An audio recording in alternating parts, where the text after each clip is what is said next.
扬的歌声，不禁令人油然而生思古的幽情。是的，这就是传承已有1000多年历史的客家山歌。客家山歌的缘起，原本只为了抒发人们喜怒哀乐的情绪，如今却已成为客家文化中代代相传而绵绵不息的精神文化了。其实呢，你客家人嘅山歌啊，真有特色。其實就是客家人生活上的一種嘅感情，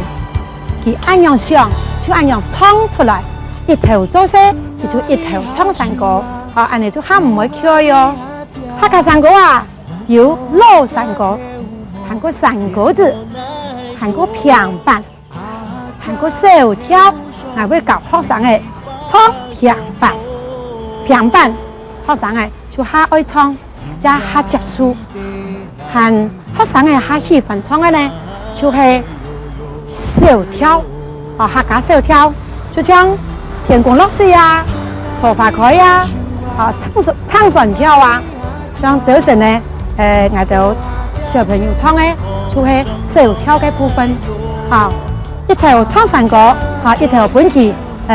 道具再配合，嘅學生嘅就當有興趣哦，我嘅主張啊，就是加唱歌嘅來學客家話，安尼呢，客家話也學到嘅，客家山歌也學到嘅。天公啊，落水呀，我呀，帶着你馬來到行水邊，行水呀。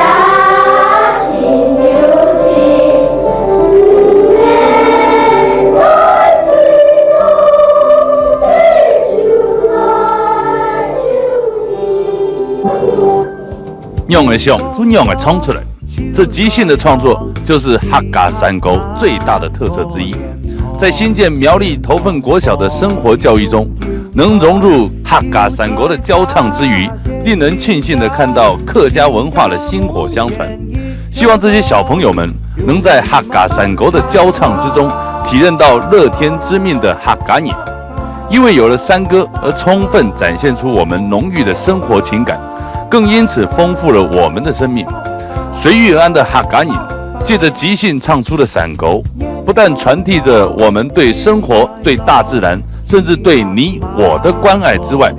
彼此之间的心意相连，也透由演唱者当时的情绪而表露无遗。这传承已有1000年历史的客家山歌，不论唱出的是哪一首曲调，描述深刻入微的歌词中，再道尽了客家人克勤克俭的生活哲学，以及随遇而安的生命力，那种安于天命的生活韧性，也许这就是我们客家人的特有文化吧。上夜老师啊，练真啊真是练，打扮啊有三妹，打扮啊有三妹，打扮三妹，三妹过新年哦，那有的有。上夜老师啊，练真啊真是练，打扮啊有三妹，打扮啊有三妹，打扮三妹，三妹过新年哦，那有的有。打扮啊三妹，三妹來啉酒，比比啊又站站，比比啊又站站。在这一声声清幽的歌韵里，